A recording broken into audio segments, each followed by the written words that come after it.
ஒரு பெரிய ஆற்றங்கரையில ஒரு உயரமான மரம் இருந்துச்சு. அந்த மரத்துல ஒரு குரங்கு சந்தோஷமா வாழ்ந்துகிட்டு இருந்தது. அந்த மரம் நிறைய இனிப்பான பழங்களை கொடுத்துச்சு. ஒரு நாள் ஆற்றுக்குள்ள இருந்து ஒரு முதலை மேல வந்து கரையில நின்னுச்சு. குரங்கு அதை பார்த்து கொஞ்சம் பயந்துச்சு. ஆனா முதலை சிரிச்சு, பயப்படாதே, நான் உன் நண்பன்தான் அப்படின்னு சொன்னது. அதுக்கப்புறம் நாள்தோறும் குரங்கு மரத்துல இருந்து பழங்களை பறிச்சு முதலைக்கு கொடுத்துக்கிட்டே இருந்தது.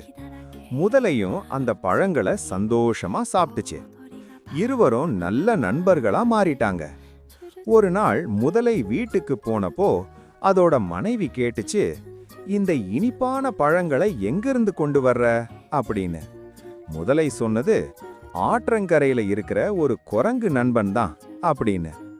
அதை கேட்ட முதலையின் மனைவி கொஞ்சம் யோசிச்சு, அந்த குரங்கு இவ்வளவு இனிப்பான பழங்களை சாப்பிடுதுன்னா அதோட இதயம் எவ்வளவு இனிப்பா இருக்கும்